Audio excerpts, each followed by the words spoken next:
Want to hide apps on your iPhone? Here's how to do it in iOS 26. First, find the app you want to hide. Long press on the app icon. From the menu, tap Require Face ID. Now select Hide and Require Face ID.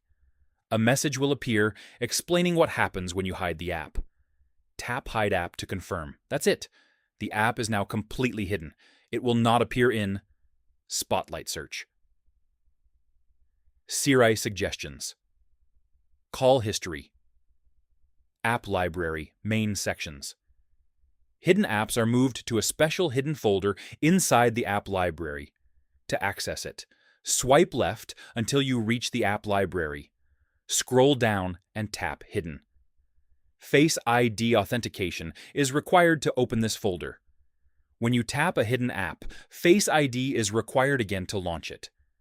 And that's it. That's how you hide apps on iPhone in 2026. If this helped, like the video and subscribe for more iPhone privacy tips.